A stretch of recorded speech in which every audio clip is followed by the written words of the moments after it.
Salut! Dans cette vidéo, je vais te montrer comment résoudre une équation du premier degré. Alors, qu'est-ce qu'une équation du premier degré? C'est une équation dans laquelle tu n'as qu'une seule variable et qui ne contient pas de puissance sur cette variable. Donc ici, tu as un exemple parfait. Ce que tu vois là, c'est ce que tu vas rencontrer de plus difficile à résoudre dans ton année de troisième. Un petit rappel de la vidéo précédente. Tu as deux types d'équations. Les équations avec des plus, avec des moins. Les équations avec des multipliés et des divisés. Ce qu'il fallait retenir, c'est que les opérations plus et moins sont inverses l'une de l'autre et que la multiplication et la division sont aussi inverses l'une de l'autre. Ainsi, quand on a x plus quelque chose, quand on va vouloir résoudre, on fera moins. Quand on a moins, quand on voudra résoudre, on fera plus. Quand on a fois, ici c'est 3x, mais c'est sous-entendu x fois 3, on divisera par 3. Et ici, quand on divise par 4, en fait, pour résoudre, on va multiplier par 4. Donc je vais te montrer comment on applique ce principe à cette équation qui est un peu compliquée. Je vais essayer de te faire comprendre quelque chose d'un peu plus général. Alors, quand c'est comme ça, l'idéal, ce serait de pouvoir ramener cette équation ici à quelque chose de beaucoup plus simple, comme on a sur le côté là, sans changer les solutions de l'équation. C'est-à-dire, il faut qu'on fasse des opérations qui n'enlèvent pas, ou ne rajoutent pas, ou ne modifient pas les solutions de l'équation. Ce qu'on peut faire, c'est une sorte de tri. Donc on va mettre tout ce qui est nombre d'un côté, et tout ce qui est lettre de l'autre côté. Alors je vais commencer. Je souhaite déplacer le plus 2. Si tu as bien compris ce qui se passe ici, il faut faire moins 2. Alors on y va. 7x. Je recopie tout ça.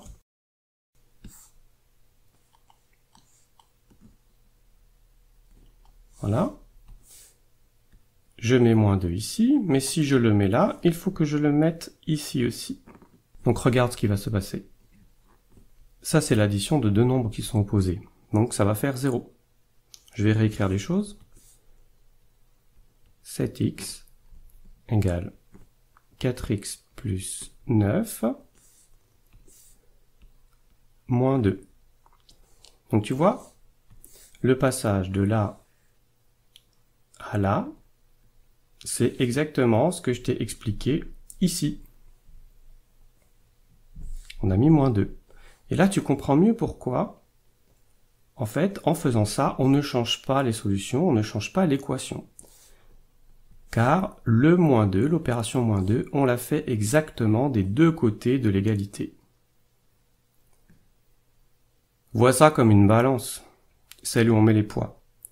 Si tu mets un certain poids d'un côté, la balance va pencher de ce côté. Le seul moyen pour qu'elle reste en équilibre, c'est de mettre un autre poids de même masse qui soit de l'autre côté, pour que la balance reste en équilibre. Là, on termine la simplification. Ça fait 7. Donc on obtient 7x égale 4x plus 7. Voilà, à ce stade, l'équation est déjà un petit peu plus simple. Maintenant, ce que j'aimerais faire, c'est faire passer les x de l'autre côté. Donc ce 4x là, j'aimerais le faire passer de l'autre côté. Donc c'est ce que je vais faire. 4x, c'est sous-entendu plus 4x. Donc si je veux le faire passer de l'autre côté, l'opération que je vais devoir faire, c'est moins 4x. Donc on y va. 7x moins 4x égale 4x moins 4x plus 7. Ici, on a plus 4x moins 4x, donc ça va faire 0. Là, on a 7x, on en enlève 4, il va en rester 3. Il va rester 3x. Donc ce qui me reste, ça va être une équation beaucoup plus simple qui sera 3x égale 7. Avec l'habitude, tu n'auras plus besoin de passer par là. Tu pourras directement passer de là à là, juste 7x moins 4x égale 7. Maintenant, 3x égale 7. On retrouve une équation de ce type-là. En fait, c'est exactement la même. J'ai pas fait exprès, hein. Donc il faut diviser par 3. Si on veut s'en sortir, il faudra diviser par 3 parce que 3x, je te rappelle, c'est en fait x fois 3. Donc je vais obtenir 3x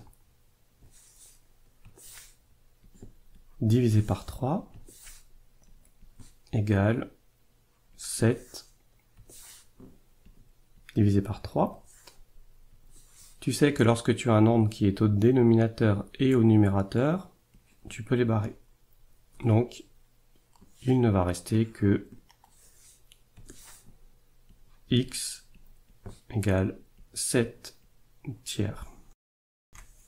Voilà, donc là tu as un candidat solution.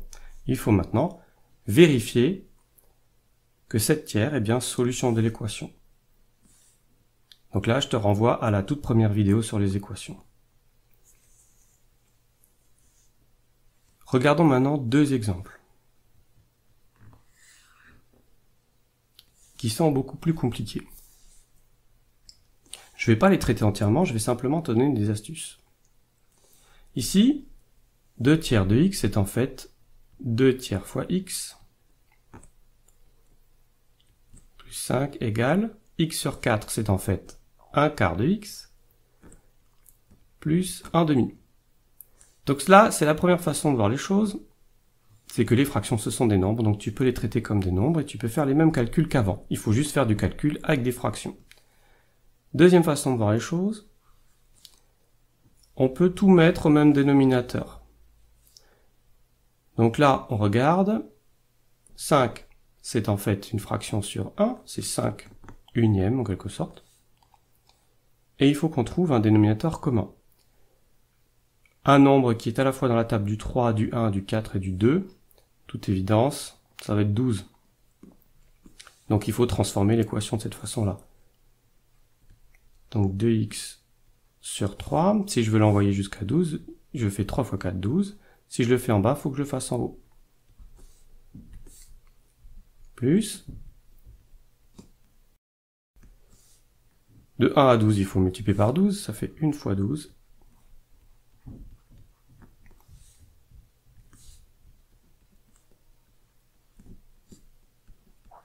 4, il faudra que je multiplie par 3.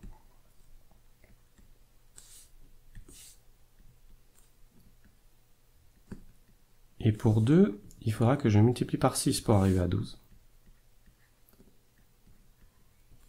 Lorsqu'on fait toutes les simplifications nécessaires, on obtient 8x sur 12 plus 60 sur 12 égale 3x sur 12 plus 6 sur 12. Et maintenant, ce que je peux faire, c'est tout multiplier par 12.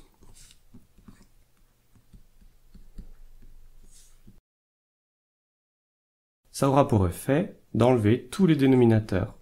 Il ne restera que 8x plus 60 égale 3x plus 6. Voilà, cette équation est équivalente à la première au-dessus. Tu peux très bien la résoudre avec la méthode vue précédemment. Là, ici, l'équation se présente sous une forme un peu plus compliquée. Il y a des mises en facteurs, il y a des parenthèses. Bah là, bêtement, tu développes, tu simplifies et tu obtiendras une équation que tu peux résoudre. Donc, ici, ça fait 3 fois x moins 3 fois 2 égale 4. Alors là, attention, tu as un moins devant la parenthèse. Si tu veux enlever les parenthèses, il faudra changer tous les signes à l'intérieur. Et je te rappelle que 2x devant une parenthèse, c'est sous-entendu plus 2x. Alors on y va, on va changer tous les signes. Le plus devient moins. Le moins devient plus. Voilà. Maintenant on simplifie. Ça va donner 3x. Ça va donner moins 6. Égale, le moins 2x, je le mets devant parce qu'il est tout seul. Moins 2x. Et puis 4 et 1. Ça fait 5. Voilà, donc là tu obtiens une équation qui est équivalente à la première et que tu sais résoudre. Bon, vidéo un peu longue, tu peux d'abord regarder la première partie, l'étudier, et ensuite revenir pour refaire les exemples. J'espère que tu as compris, il ne te reste plus qu'à t'entraîner.